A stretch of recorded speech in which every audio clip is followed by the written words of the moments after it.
할렐루야. 이 저녁에도 천국을 향해서 힘차게 달려가시길 바랍니다. 오늘은 우리가 요한계시록 44번째 시간으로 생명수강이라는 제목으로 같이 말씀을 나누도록 하겠습니다. 요한계시록은 환난과 핍박 속에 있는 성도들을 위로와 희망을 주시기 위해 하나님께서 주신 말씀이라고 제가 계시록 처음 시작하면서부터 말씀을 드렸습니다.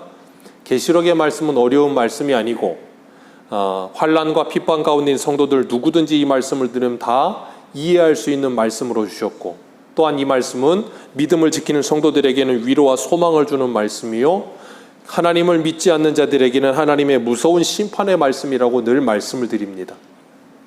계시록 21장 우리가 지지난주에 말씀을 나눌 때 살펴봤던 것처럼 하나님께서 사도 요한에게 어린 양의 신부를 보여주신다 하시면서 어떤 걸 보여주셨어요? 하늘에서 내려오는 새 예루살렘 성을 보여주셨다 그랬어요. 그것이 바로 어린 양의 신부의 모습이라 그랬습니다. 그 완성된 모습을 보여주시면서 지금 로마의 핍박 가운데 고통과 괴로움 가운데 신음하면서 정말 그들 스스로 보기에도 야, 이게 믿는 게 맞나? 믿는 사람들이 이렇게 사는 게 맞나 싶을 정도로 쪼들리고 핍박과 어려움 속에 살면서 참 때로는 자신의 모습을 보면서 한탄하는 그들에게 그들이 마침내 이루어지게 될 그 아름다운 영광스러운 모습을 보여주시는 것이라 그랬어요. 그래서 우리가 계시록 21장에 보면 6절 말씀 우리 같이 한번 읽어볼까요? 21장 6절입니다. 시작. 또 내게 말씀하시되 이루었도다. 나는 알파와 오메가요 처음과 마지막이라. 내가 생명수 샘물을 목마른 자에게 값없이 주리니. 아멘. 여기 뭐라 그러세요? 나는 알파와 오메가다. 그 말이 뭐라고요? 처음과 마지막이다.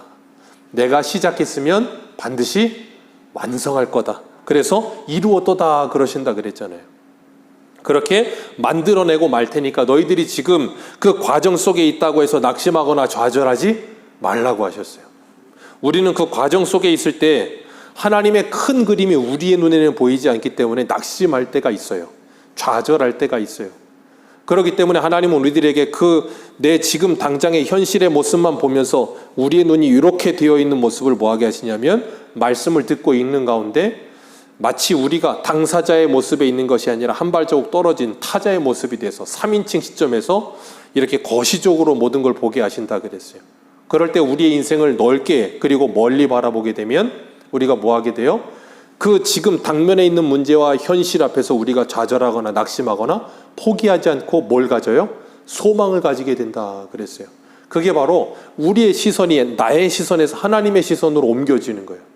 예전에 토미텐이라고 하는 토미텐인가요? 그분이 쓰신 책에 보면 하나님의 관점인가 하는 책이었던 것 같아요. 제 기억에 학부 때 읽어서 잘 가물가물한데 거기에 보면 어떤 예가 있냐면 그분이 어떤 아이를 예를 들면서 아이가 이 엘리베이터에 타고 있는데 유치원생 아이 눈에는 이 사람들의 다리만 보인다는 거예요. 그런데 그 아이가 어머니나 아버지의 품에 안겨서 이렇게 안고 있게 되면 그 아이의 시선은 자기가 보이는 수준의 다리만 보던 수준에서 이제는 사람들의 정수리를 볼 수 있게 된다.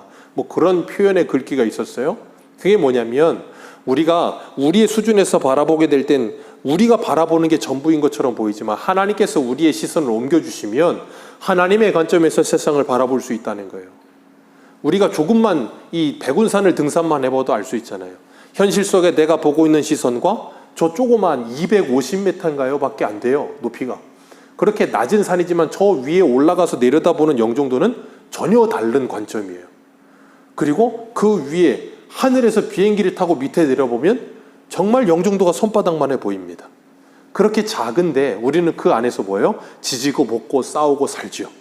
그렇기 때문에 우리가 때로는 우리의 시선을 잡고 뭐 해야 돼요? 다른 곳으로 환기를 시켜야 돼요. 그게 뭐예요? 기도하는 거고 말씀을 읽는 거예요. 그러면서 우리의 관점을 잡고 바꾸어 놓는 겁니다. 그래서 알파와 오메가 되신 하나님께서 반드시 나를 붙드시고 하나님의 그 영광스러운 모습으로 우리를 이끌어 가시리라는 믿음을 가지고 살면서 이 땅 가운데서 하나님의 말씀을 가지고 사는 삶, 그게 바로 뭐라 그랬어요? 새 하늘과 새 땅을 사는 새 사람이다. 그렇게 말씀을 드렸어요. 그게 바로 성도라고 말씀을 드렸습니다. 그래서 우리는 이전 것은 지나갔으니 보라 새 것이 되었도다. 그 표현이 계시록 21장 1절에 나오는 새 하늘과 새 땅과 똑같은 단어라 그랬죠. 새 사람, 새 것이 되었다는 표현과 새 하늘과 새 땅이 같은 단어라 그랬어요. 그래서 우리는 이 땅에서부터 이미 새 하늘과 새 땅을 살고 있고, 누구 안에서? 예수 그리스도 안에서.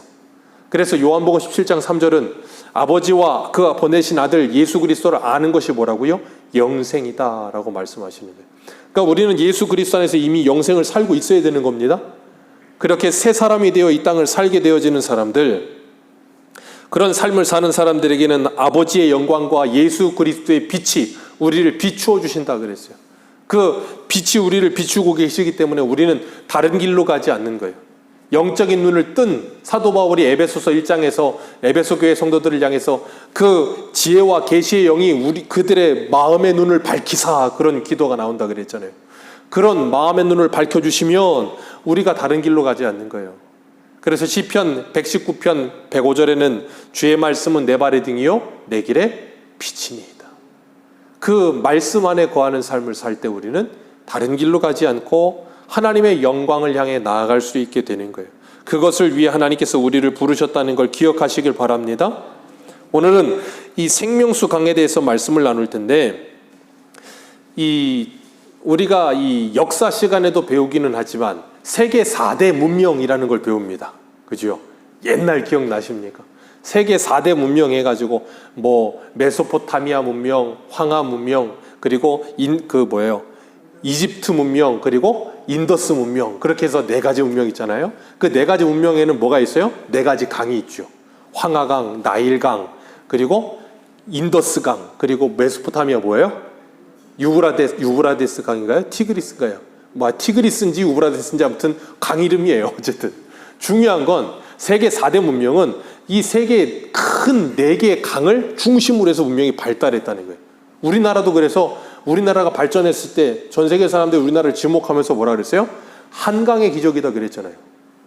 강북, 강남 뭐 해가지고 한강의 기적이다 그랬단 말이에요. 사람들은 언제나 물줄기가 있는 곳에 삽니다. 왜냐하면 물 없으면 못 살아요. 사람의 몸도 어릴 때는 90%가 물이래요. 그리고 좀 자라면 70%가 물이고, 그리고 노년이 되면 한 50%가 물이다 그러는데, 어쨌든 간에 사람의 몸은 거의 대부분이 다 물이에요. 그래서 물 안 먹으면 죽습니다. 사람 물 안 먹으면 죽어요. 하나님께서 그런 걸 우리들에게 보여주시는 이유는 뭐냐면 영적인 의미가 담겨있기 때문에 보여주시는 거예요. 그 말은 뭐냐면 사람은 물 없으면 죽는다는 걸 가르쳐 주시는 거예요. 우리가 잘 아는 이 계시록 맨 마지막 장이 이 장과 함께 성경책 맨 앞장, 성경책 제일 첫 장이 뭐예요? 창세기잖아요. 창세기에는 에덴 동산이 있고 그 기쁨의 동산에는 뭐가 있어요? 4개의 강이 있어요. 에덴 동산에서 발현한 강이 4개가 있습니다. 그래서 비손강, 히데겔강, 그리고 또 뭐가 있어요? 기억나는 거 있으세요? 제가 적어왔는데 까먹었어요. 비손, 기온, 히데겔, 그리고 유브라데, 이렇게 4개일 거예요. 창세기에 나와요. 비손, 기온, 히데겔, 유브라데. 이 4개의 강이 에덴 동산에서 발현해서 쭉 강이 흐릅니다. 그래서 동산을 자적시고 그 강이 쫙 발현돼서 어떻게 돼요? 사람들이 거기 사는 거예요. 그 강물로 인해서. 그게 에덴 동산에서 나와요. 그게 오늘 본문 1절에는 뭐라 그랬어요? 오늘 본문 1절과 2절 같이 한번 봅니다. 같이 읽습니다. 시작.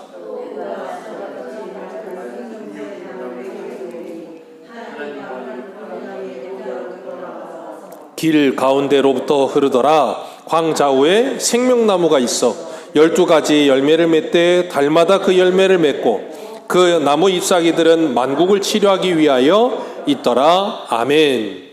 이 강이 있는데 생명수 강이래요. 이 강은 어디서부터 나온다고요?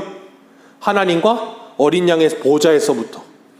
그리고 창세기에서는요, 에덴 동산에서부터.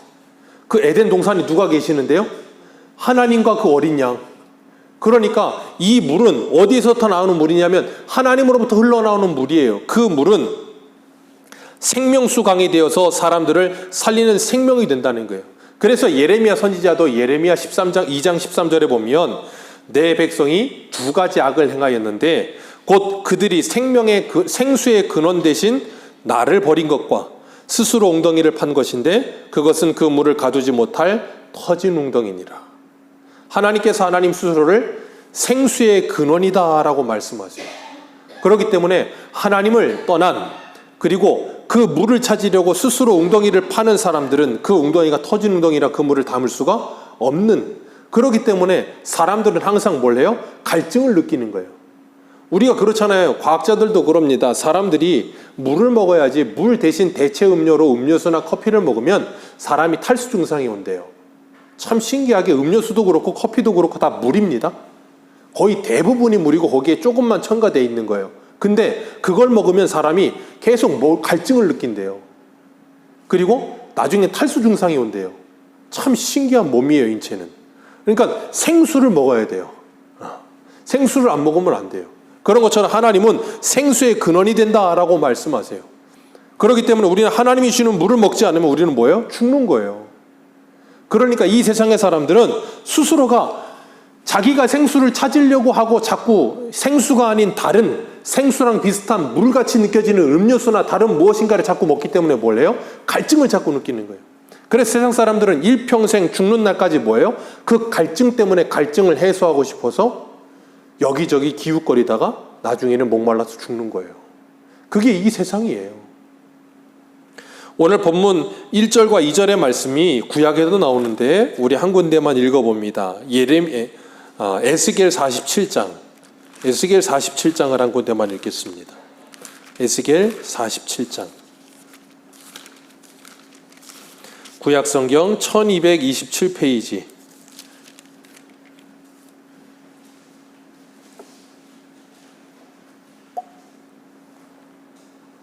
사도 바울이 여기에서 인용해서 계시록 22장 1절 2절을 쓴 거거든요. 에스겔 47장 1절입니다. 우리 같이 한번 읽어봅니다. 시작. 그가 나를 데리고 성전 문에 이르시니 성전의 앞면에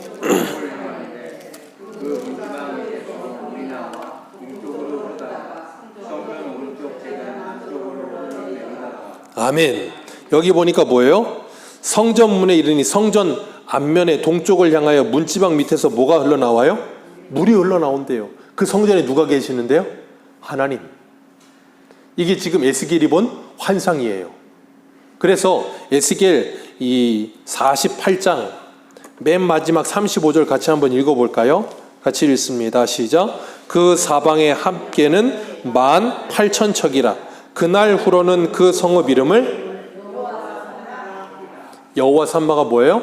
여호와께서 거기 계신다. 여호와께서 계시는 그 성전에서부터 물이 나와요. 그래서 그걸 측량해 보니까 에스겔 47장에서 1,000척 측량하니까는 발목까지 차고, 또 1,000척 가서 측량하니까는 무릎까지 가고, 또 1,000척 가서 측량하니까 허리까지 가고, 또 1,000척 가서 측량하니까 이제는 뭐예요? 건널 수 없는 창이란 강이 됐다 그랬어요. 그 다음 6절입니다. 에스겔 47장 6절부터 우리 9절까지만 읽어봅니다. 시작. 그가 내게 이르시되 인자야 내가 이것을 보았느냐 하시고 나를 인도하여 강가로 돌아가게 하시기로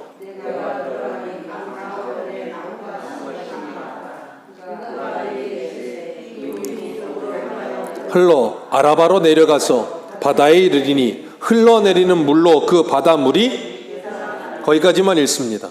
여기서 중요한 것, 이 강물이에요. 그죠? 성전에서 흘러나오는 물이 가고 점점점 늘어나서 강물이 됐어요. 근데 강물이 된 게 바다로 들어갔어요. 그러면 바닷물이 됩니까? 강물이 됩니까? 너무 어렵죠? 전 세계에 있는 모든 강물이 다 바다로, 궁극적으로 바다로 흘러 들어갑니다. 그러면 바닷물이 강물이 됩니까? 강물이 바닷물이 됩니까? 예, 강물이 바닷물이 돼요. 그런데 오늘 본문에 보면 그 강물이 바다로 들어가서 바다를 뭐 한다고요? 되살린다라고 말씀하고 있다고요. 이 강물이 쉽게 말하면 바닷물은 지금 뭐 한 상태예요? 되살아났다는 말은 죽어 있는 상태다 그 말이에요. 그곳에 이 강물이 흘러 들어갔더니 살아나는 거예요. 9절 보세요. 시작. 이 강물이 이르는 곳마다 번성하고 모든 생물이 살고 또 고기가 심이 많으므로 이 물이 흘러가므로 바닷물이 되살아나겠고 이 강이 흐르는 각처의 모든 것이 이 강물이 닿는 곳마다 뭐가 일어나요? 다 살아난대요. 12절 보세요. 12절 같이 읽습니다. 시작. 강 좌우가에 각종 먹을 과실의 나무가 자라서 그 잎이 시들지 아니하며 열매가 끊이지 아니하고 달마다 새 열매를 맺으리니 그 물이 성소를 통하여 나옴이라. 그 열매를 먹을 만하고 그 잎사귀는 그게 오늘 본문의 1절과 2절이에요.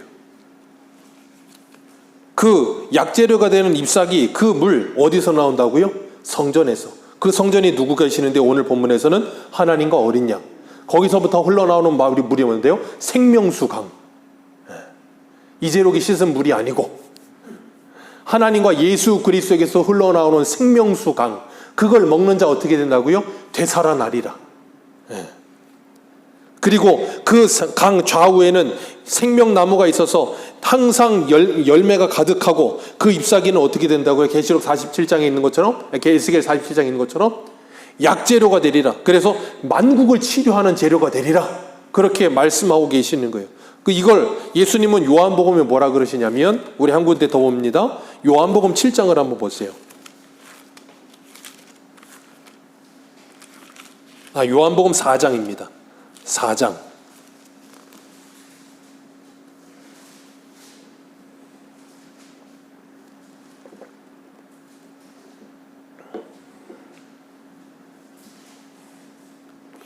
예수님께서 수가성 여인을 만나셨어요. 물을 달라고 하셨습니다. 그랬더니 여인이 당신 유대인인데 사마리아 여자인 나한테 왜 물을 달라고 상종합니까? 그랬더니 10절 한번 읽어볼까요? 시작. 예수께서 대답하여 이르시되 내가 만일 하나님의 선물과 또 내게 물 좀 달라 하는 이가 누구인 줄 알았더라면 내가 그에게 구한 것이요 그가 생수를 내게 주었으리라. 자, 14절 말씀 13절 14절 같이 읽습니다. 시작.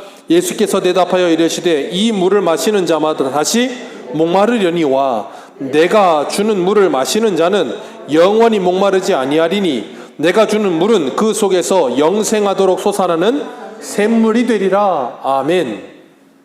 예수님께서 뭐라 그래요? 생수를 내게 주었을 것이다.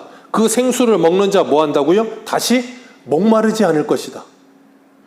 그 속에서 영원히 영생하도록 솟아나는 샘물이 될 것이다. 그랬더니 여인이 하는 말이 뭐예요? 15절 같이 읽습니다. 시작.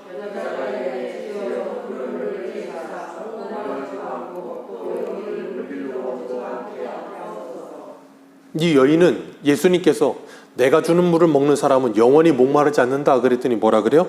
나도 그 물 먹게 해주셔서 다시는 목마르지 않고 여기 물 들어오지 않게 해주옵소서. 그랬더니 예수님이 생뚱맞은 말씀하셨어요. 남편 데려와라. 여인이 뭐라 그래요? 나는 남편이 있었고 지금 있는 남편도 내 남편이 아닙니다. 이 여인은 남편이 6이에요. 6번째 남편을 가지고 있어요. 어떤 사람들은 이 여인이 창기라고도 하고 어떤 사람들은 이 여인들이 남편들에게 계속 버림받은 안타까운 여인이라고 하던, 중요한 건 어떤 상황이든 이 여인은 자신에게 있어서 물이 누구냐면, 다시 말하면 자신에게 있어서 의지가 되고 자신을 지켜주는 게 누구라고 생각했냐면 자신의 육신의 남편이라고 생각했단 말이에요. 그게 곧 뭐냐면 이 여기에 물 들어오는 물과 똑같은 거예요. 이 물은 자꾸 먹어도 뭐예요? 계속 목마르단 말이에요. 그러니까 이 세상에 있는 어떤 것도 사람에게 참된 만족을 주지 못한다 그 말이에요. 근데 예수님이 주시는 그 물을 먹으면 영원하도록 만족함을 누리게 된다라고 말씀하시는 거예요. 우리 한 군데만 더 봅니다. 요한복음 7장을 보세요. 요한복음 7장 37절. 이 물이 뭔가 정확하게 말씀하시는데,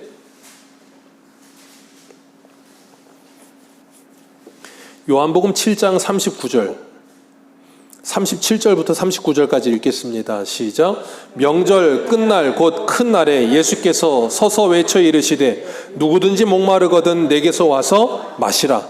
나를 믿는 자는 성경의 이름과 같이 그 배에서 생수의 강이 흘러나오리라 하시니 이는 그를 믿는 자마다 받을 성령을 가리켜 말씀하신 것이라. 예수께서 아직 영광을 받지 않으셨으므로 성령이 아직 그들에게 계시지 아니하시더라. 아멘. 여기 예수님께서 분명히 말씀하세요. 누구든지 목마르거든 내게로 와서 마셔라. 이사야 55장 말씀을 인용하신 거죠. 그리고 뭐라 그러세요? 나를 믿는 자는 성경의 이름과 같이 그 배에서 생수의 강이 흘러나리라. 예수님께서 요한복음 4장에 수가성 여인에게 하신 말씀이에요. 그 다음 뭐라 그래요? 이는 예수를 믿는 자들이 받을 성령을 가리킵니다. 자, 이 물이 누구라고요? 성령. 그러니까 자꾸 다시 바꿔 말해서 이 물을 먹는 자 다시 목마르지 아니하리라. 그 배에서 생수의 강이 솟아나리라. 그 물이 없는 사람들, 에레미야 2장에 말하는 것처럼 터진 웅덩이라서 일평생 물을 찾아다니는 헐떡이는 사람들, 그런 사람들처럼 살지 않고 예수를 믿으면 그 배에서 영원하도록 솟아나는 샘물로 인하여서 목마르지 않는데, 그 샘물이 누구라고요? 성령으로 말미암아 이 세상의 사람들처럼 물 없어서 갈증 느끼며 목말라 하면서 살지 않게 되리라. 하나님의 나라의 문명이 시작되리라. 티그리스 강도 아니고 유브라데 강도 아니고 황하 강도 아니고 나일 강도 아니고 성령으로 말미암아. 그 공동체가 어디예요? 교회. 하나님의 문명, 하나님의 나라. 그렇기 때문에 예수 그리스도를 믿는 사람들은 인생의 갈증을 느끼지 않고 살기 시작하는 거예요. 만족과 기쁨과 자족함을 누리며 살기 시작하는 거예요. 그게 어떻게 가능해요? 우리 오늘 몇 군데만 더 찾을 건데, 요한복음이에요. 요한복음 14장 한번 보세요. 하나님이 주시는 물이신 그 성령께서 오시면 일어나는 일. 14장 26절 같이 읽습니다. 시작. 보혜사 곧 아버지께서 내 이름으로 보내실 성령, 그가 너희에게 모든 것을 가르치고 내가 너희에게 말한 모든 것을 생각나게 하시리라. 16장 13절 읽습니다. 요한복음 16장 13절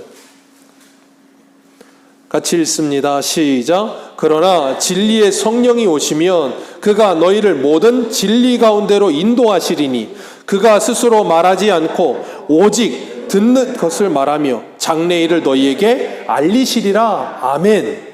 성령이 오시면 우리에게 하시는 일이 뭐라고요? 예수 그리스도의 모든 말씀을 가르치고 생각나게 하셔서 우리를 모든 진리 가운데로 인도하신다고요. 우리를 모든 진리 가운데로 인도하시면 일어나는 일이 무엇인가? 우리 빌립보서 2장 한번 보세요. 빌립보서 2장 13절. 빌립보서 2장 13절입니다. 우리 같이 한번 읽습니다. 빌립보서 2장 13절 같이 읽습니다. 시작. 너희 안에 행하시는 이는 하나님이시니 자기의 기쁘신 뜻을 위하여 너희에게 소원을 두고 행하게 하시나니. 아멘. 이게 누가 하시는 일이요? 성령께서 우리 안에 샘솟듯 하는 하나님의 소원과 뜻을 가지고 행하게 하신다고요. 그게 뭔데요? 우리 찬송하는 것처럼 성령이 오셨는데 뭐 하셔야되고요? 그 나라 꿈꾸게 하시네. 그 하나님의 나라를 우리에게 꿈꾸게 하신다고요. 그게 우리가 주일날 저녁에 에베소서 말씀 2장 10절에 했던 거 뭐예요? 우리를 지으신 바는 하나님의 선한 일을, 예수 그리스도 안에서 하나님의 선한 일을 하게 하려 하심이라. 그것을 위해 우리를 지으셨느니라. 그게 뭔데요? 하나님의 물이신 성령을 받은 성도들이 하나님의 나라를 꿈꾸며 사는 일을 살게 하시는 것. 그래서 사도행전 1장 8절에 뭐라 그래요? 오직 성령이 너희에게 임하시면 너희가 권능을 받고 예루살렘과 온 유대와 사마리아와 땅끝까지 이르러 내 증인이 되리라. 그래서 오늘 본문에 계시록 22장 3절에 뭐라 그랬어요? 22장 2절에 말미에 그 열매를 맺고 그 나무 잎사귀들은 만국을 치료하기 위하여, 그래서 땅끝까지 이르러 증인이 되게 하셔서 이 생명수 샘이신 그 하나님의 말씀의 복음을 전하는 거예요. 그럼 그들이 뭐예요? 만국이 치료가 되는 거예요. 그러니까 그 성령을 받아서 성령의 인도함을 받는 하나님의 사람들이 가는 곳마다 무슨 일이 일어나요? 그 성전에서 흘러나는 그 물이 흘러가서 그들을 살리는 일을 해요. 그게 누가 하는 일이라고요? 성령이 하시는 일. 우리가 하는 일이 아니고 우리 안에 성령께서 하시는 일. 그래서 성령이 가기만 하면 뭔 일이 일어나요? 살아나는 역사가 일어나는 거예요. 그래서 성령을 받은 하나님의 사람들은 사망 권세에서 풀려나서 생명의 사람들로 사는 거지, 가는 곳마다 죽이는 인생이 되는 게 아니라고요. 살리는 인생이 돼야죠. 그래서 하나님이 창세기 12장에 아브라함이 뭐라 그래요? 너는 만국이 너로 말미암아 복을 받으리라. 만국이 아브라함으로 말미암아 복을 받으리라. 어떻게 해요? 갈라디아에서 나오잖아요. 아브라함의 우선 누군데요? 예수 그리스도. 그 예수 그리스도를 믿는 우리가 바로 아브라함의 우선. 그러니까 성령을 받은 우리들이 가는 곳마다 땅끝까지 이르러 치료하는 역사가 일어나요. 어떻게 치료해요? 하나님의 말씀인 이 복음을 전하는 거예요. 생명의 말씀을 전해서 그들이 그 말씀을 들을 때 성령이 역사하시면 그들 안에 생명이 시작되는 거예요. 생명수강이 흐르기 시작하는 거라 그 말이에요. 그러면 사막에 뭐가 일어나요? 사막에 샘이 넘쳐. 옛날 주일학교 때 주일학교 좋은 데 나오신 데는 알 거예요. 사막에 샘이 넘쳐 흐르리. 그게 뭐예요? 예수 믿게 된 사람들의 모습. 그래서 이사야 11장 9절에는 내 거룩한 산 모든 곳에서 해됨도 없고 상함도 없으니 이는 물이 바다 덮음같이 여호와를 아는 지식이 세상에 충만할 것임이니라. 아멘. 그 나라를 꿈꾸게 하시는 거예요. 성도는 그 나라를 꿈꾸면서 기도하는 거예요. 내 가정에 그런 나라가 이루어지기를, 내 교회에 그런 나라가 이루어지기를, 내 어떤 직장에 아니면 이 나라에 그런 나라가 이루어지기를 꿈꾸며 기도하는 거예요. 그래서 성령을 받은 하나님의 사람들은 그 하나님의 나라를 꿈꾸면서 뭐예요? 기도하는 거예요. 나라를 위해 기도하고, 가정을 위해 기도하고, 이웃을 위해 기도하고. 왜? 사막 같은 세상, 고통의 바다 고해라 그러잖아요. 고해와 같은 세상을 살면서 목말라서 허덕이며 사는 인생들을 볼 때마다 불쌍한 거예요. 그곳에 하나님의 나라가 시작되게 해 주옵소서 하고 뭐예요? 기도하는 거예요. 기도하고 뭐예요? 이 복음을 전하는 거예요. 그게 우리가 해야 될 일이에요. 하나님이 우리를 그 선한 일을 하라고 이 땅에서 구원하시고 우리를 남겨두셨다니까요. 그렇기 때문에 성도는 이 영적 정쟁인 육적 자아와 육적인 욕망과 성령의 소욕인 육적 소욕과 성령의 소욕이 부딪힐 때마다 날마다 뭐예요? 싸우는 그 싸움 속에서 성령의 소욕을 따라 사는 삶을 살기 위해 자기 부인이 날마다 일어나야 되는 거예요. 그러면 그렇지 않으면 성령의 소욕을 따라 사는 삶이 나오질 않고 육적인 소욕을 따라 사는 삶인 하나님의 나라가 아닌 사막화가 자꾸 일어나는 거예요. 지금 전 세계가 자꾸 사막화가 일어나고 있잖아요. 하나님께서 그렇기 때문에 우리들에게 인류의 문명의 발생지가 왜 물을 통해서 시작되는지를 우리에게 보게 하시는 거예요. 사람이 왜 물로 이루어졌고 물 없으면 사람이 왜 죽는지를 보게 하시는 거예요. 하나님이 없으면 우리는 죽는구나. 성령이 없으면 우리는 죽는구나 하는 걸 알게 하시려고. 그러니까 사람의 인체는 참 신비로운 거예요. 사람 인체는. 그래서 하나님을 알만한 것을 로마서 1장에 말씀하셨어요. 이 만물 속에 다 숨겨놓으셨다니까. 하나하나 볼 때마다 너무 신비로운 거예요. 그러니까 우리는 물을 먹을 때마다 누구를 묵상해요? 성령을 묵상하고 하나님의 생명을 묵상하고, 내가 하나님 없으면 살 수 없구나. 물 없으면 살 수 없지만 하나님 없으면 난 정말로 영적으로 죽는 거구나. 깨닫게 하시는 거예요. 그러니까 우리는 나이 먹으면 먹을수록 뭘 많이 먹으래요, 의사들은? 물 많이 먹으라고 하잖아요. 물 많이 먹으라고. 그 참 은혜로운 거예요. 물 많이 먹어야 돼요. 성령을 많이 받아야, 성령의 충만함을 날마다 받아야 돼요. 안 그러면 안 된다니까. 왜요? 세상 사람들도 그러잖아요. 나이 먹으면 뭐가 된다고요? 그러고 싶지 않지만 나이 먹으면 애가 된대요. 세상 사람들도 다 그래요. 사람이 나이 먹으면 애가 되어 간대요. 그런데 물을 많이 먹으면 안 그런다니까. 근데 물을 안 먹으면 그렇게 되는 거예요. 어쩔 수가 없어요. 그러니까 이 세상의 사람들이 그렇게 목말라하며 사는 인생을 사는 곳에서 하나님의 성령을 받은, 그리고 예수 그리스도를 믿는 하나님의 사람들은 이 세상을 살아가면서 세상의 것에 그렇게 갈증을 느끼지 않아요. 기억하세요. 갈증을, 우리가 이 세상의 것이 없으면 불편합니다. 불편해요. 못 살지 않아요. 불편할 뿐이에요. 조금 불편할 뿐이에요. 뭔가 자동으로 다 돌아갈 거 손가락으로 하면 돼요. 그죠? 자동으로 돌아갈 거 손가락으로 하면 됩니다. 요즘은 선풍기도 리모컨으로 돌려요. 근데 그냥 손가락으로 돌리면 돼요. 그렇잖아요. 뭐 핸드폰으로 인공지능으로 세탁기도 가서 그냥 손가락으로 누르면 돼요. 조금 불편할 뿐이지 문제 안 돼요. 근데 우리가 이 세상의 것은 없어도 조금 불편하면 되지만 성령으로 내가 충만하지 않으면 나는 영적으로 죽어버려요. 그러면 인생을 사는데 어떻게 살게 돼요? 하나님께서 사람을 뭘로 만드셨어요? 흙으로 만들었단 말이에요. 참 은혜롭고 신비로워요. 하나님이 사람을 흙으로 빚으시고 그 코에 뭘 불어넣으셨다고요? 생기를 불어넣으셨어요. 그게 에스겔 37장에도 나오잖아요. 하나님의 생기가 들어가니 하나님의 군대가 되고, 요한복음 22장인가 거기도 21장에도 예수님께서 부활하셔서 제자들에게 숨을 내쉬며 가랐을 때 뭐라 그래요? 성령을 받으라. 왜요? 흙에 불과한 인생이 하나님의 생기인 성령이 들어가면 하나님의 사람, 살아있는 생명이 되는 거예요. 그런데 하나님의 숨이 들어가서 성령이 들어가지 않은 인생은 뭐가 돼요? 흙으로 끝나는 거예요. 그러니까 그 사람은 뭐예요? 일평생 어디를 가나 흙먼지 날리는 인생을 사는 거예요. 생각해 보세요. 이제 봄이 됩니다. 여름 지나고 가을 지나고 겨울 지나면 봄이 와요. 봄 되면 또 쫓아오는 게 뭐예요? 황사, 미세먼지. 세상 싫어하잖아요. 예, 그게 바로 우리들이에요. 성령이 없는 사람들의 특징이 흙먼지 날리는 인생으로 사는 거 다 기피합니다. 다 싫어합니다. 그곳에 하나님의 영인 성령이 들어가야 뭐예요? 살아있는 영인 생명이 되는 거예요. 그때부터 하나님의 생명이 시작되는 거예요. 그래서 그런 사람들은 뭐예요? 하나님으로 만족해요. 그게 하박국이잖아요. 무화과나무, 포도나무, 감람나무에 소출 없고 열매 없고 다 없고 외양간에 소 없고 우리의 양 없고 다 없어도 나는 하나님으로 말미암아 기뻐하며 나는 하나님으로 말미암아 즐거워하리로다. 그게 사도 바울은 빌립보서 4장에 뭐라 그래요? 내가 비천에 처할 줄도 알고 풍부에 처할 줄도 알아 일체의 비결을 배웠나니 내게 능력 주시는 자 안에서 나는 모든 걸 할 수 있느니라. 제가 말씀드렸죠.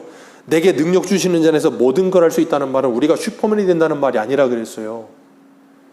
모든 걸 할 수 있다는 말은 안 되면 되게 하라가 아니고 내가 풍부에 처하든 내가 부자로 살든 빈곤에 처하든 가난하게 살든 나는 부자든 가난하든 어떤 상황에서든 아프든 안 아프든 똑똑하든 덜 똑똑하든 어떤 상황에서든 나는 성도답게 살 수 있는 비결을 배웠다 그 말이에요. 그게 내게 능력 주는 자 한다면 모든 걸 할 수 있다 그 말이에요. 그러니까 우리가 그거를 정말로 깨닫게 되어지면 진짜 진리 안에서 우리가 자유함을 누리기 시작하게 되는 거예요. 영적인 눈이 열리게 되는 거죠. 그래서 남이 가진 그 찬양 있잖아요. 공평하신 하나님이 그런 찬송, 그 찬송 부르신 그분이 몸이 불편하신 분이시잖아요. 네. 몸이 불편하신 그 시인이시기도 하고 여성분이신데 이 뇌성마비, 소아마비인가 있으셔가지고 어릴 때부터 몸이 불편하셨던 분이잖아요. 예. 근데 그분은 거기서 하나님을 만났어요. 그리고 그 몸이 불편해서 잘 움직일 수도 없는데 그런 극심한 몸의 장애 가운데 아픔 가운데 고통 가운데서 누구도 묵상할 수 없었던 하나님을 묵상하게 됐고 거기서 누구도 알 수 없었던 하나님의 신비를 알게 됐어요. 그 사람보다도 많은 하나님의 은혜를 받은 사람이 없다니까요. 그리고 그 지선아 사랑의 그분은 아닌 것 같은데 그 대학교 때 이화여대인가 어디 다니시다가 교통사고 나셔서 이 화상 입으셨던 분이 계시잖아요. 그분도 하나님을 믿고 그 극심한 고통 가운데 신앙으로 이겨내시고 나서 지금 뭘 하세요? 어디 대학교 교수신 걸로 알고 있는데 그분은 그 극심한 화상 가운데서 누구를 만나요? 하나님을 만났어요. 그리고 그분은 하나님 안에서 그 모든 게 치유됐어요. 지금도 자신의 이 외적인 외형은 조금 불편하지만 하나님 안에서 그분은 자유를 누리기 시작하는 걸 제가 그분 간증을 통해서 들었어요. 그게 뭐야? 하나님을 진리이신 하나님을 진짜로 만난 참된 생명수강에 있는 사람의 삶의 모습이라는 거예요. 그게 우리들의 삶의 모습이어야 된다니까요. 그런 삶을 살게 되어지는 사람들은 이 땅을 살아가면서 만족과 기쁨을 느끼며 살아요. 하나님 안에서.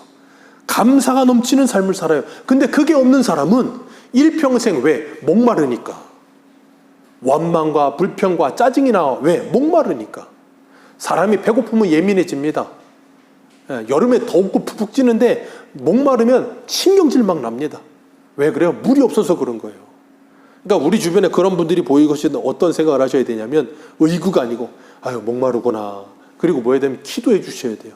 하나님 저 영혼에게 성령의 충만함을 부어 주옵소서. 하나님의 은혜를 부어 주옵소서. 그리고 긍휼히 여기며 기도해 주셔야 되는 거예요.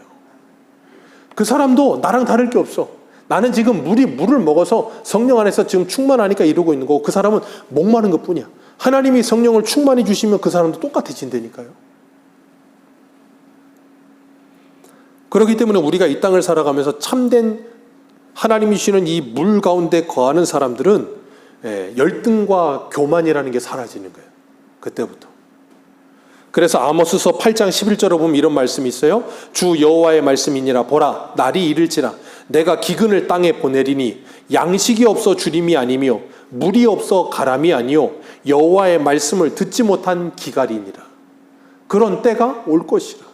하나님의 말씀에 대한 기갈, 그 말씀이 하나님께서 그 말씀이 없어지는 건 아니지만 그 말씀을 듣지 못하는 기갈이 오게 하신대요. 사무엘 때 엘리 제사장이 있을 때 하나님의 말씀이 희귀하여라는 표현이 나오잖아요. 하나님의 말씀이 왜 희귀합니까?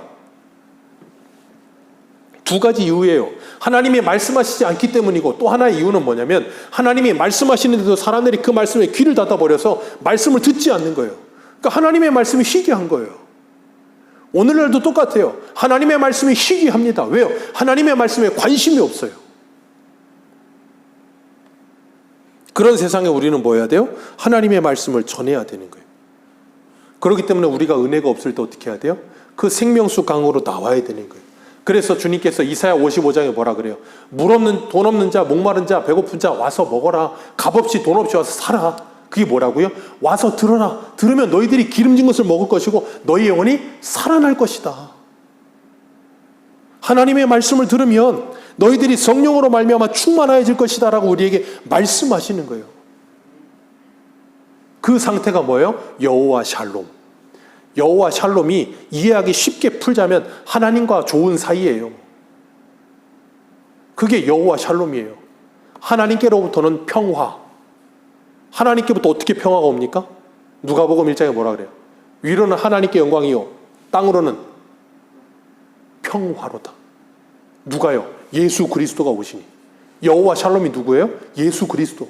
그 예수 그리스도 안에 있는 게 뭐예요? 하나님과 평화를 누리는 상태, 사이 좋은 상태. 성령에 충만하면 그런 상태에 머무는 거예요. 그래서 사도 바울은 에베소 5장 18절에 뭐라 그래요? 술 취하지 말라. 이는 방탕한 것이니 성령의 충만을 받아라. 그 성령의 충만한 상태에 살면 우리가 2절의 모습처럼 풍성한 성령의 열매를 맺으며 만국을 치료하는 하나님의 사람들이 되어질 것이다. 그런 사람들은 3절, 오늘 보면 3절 같이 읽습니다. 시작.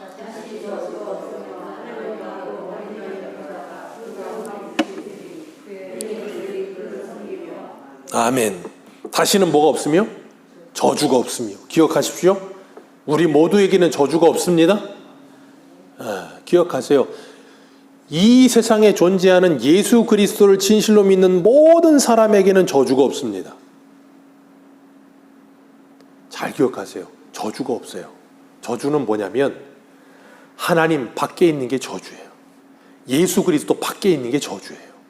그래서 마태복음에 보면 천국잔치 나올 때 예복 안 입고 온 사람 하나 쫓아버려라 그랬더니 밖에서 어두운 데서 슬피 이를 갈며 있으리라 그래. 그게 저주의 상태예요. 다른 게 저주가 아니에요. 이 세상에서 몸이 불편한 게 저주라고 생각하십니까? 요번에도 보세요. 사지 멀쩡한 그 20대 애가 자동차도 롤스로이드인가? 수억짜리 자동차 몰고 마약 먹고 자동차 몰다가 20대 생떼 같은 여자를 들이받아갖고 애가 지금 사경을 헤매고 있대요. 사지 멀쩡하게 복이라고요? 저주예요, 저주 그게. 우리가 이 세상 사람들하고 똑같은 생각으로 그냥 일반적인 사람의 생각으로 그냥 뭐가 복이고 뭐가 저주냐고 그렇게 자꾸 돈 많으면 복이고 돈 없으면 그런 식으로 생각하시면 성경이 이해되지 않고요. 하나님이 이해되지 않고 내 삶이 이제 이해가 안 되는 거예요. 근데 성경을 통해서 우리가 세상을 보고 성경을 통해서 내게 오는 사건을 보고 그렇게 성경적으로 내가 이 세계관을 가지고 모든 걸 해석하기 시작하면 내 인생이 풀리고요. 세상이 보이기 시작하는 거예요. 그리고 나면 뭐가 저주인지 알아요.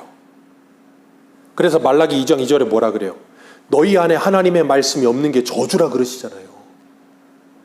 내 안에 예수 그리스도 없는 게 저주예요. 그게 이 세상 하나님의 저주를 받은 상태. 돈이 수조억이 있으면 뭐 할 겁니까? 예수 없으면 그 사람 저주받은 거예요.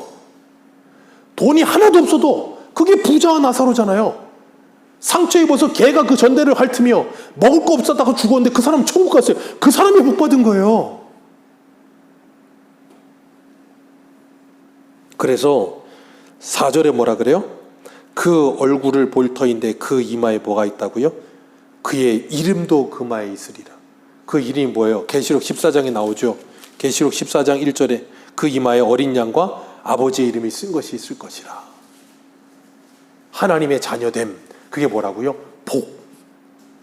하나님의 복을 받은 상태. 그걸 히브리어로 바라크라 그래요. 하나님 앞에 무릎을 꿇다. 왜요? 이 세상은 다 자기가 신이고 왕이 되어 사는데 하나님의 복을 받은 인생은 하나님이 나의 신이고 하나님이 나의 주인 된 줄 알고 거기에 무릎을 꿇고 있는 상태. 그게 뭐예요? 하나님을 예배하는 상태. 그게 오늘 본문 3절 마지막에 나오는 그 종들이 그를 섬기리라. 그게 예배예요. 그리고 5절 말씀 같이 읽습니다. 시작.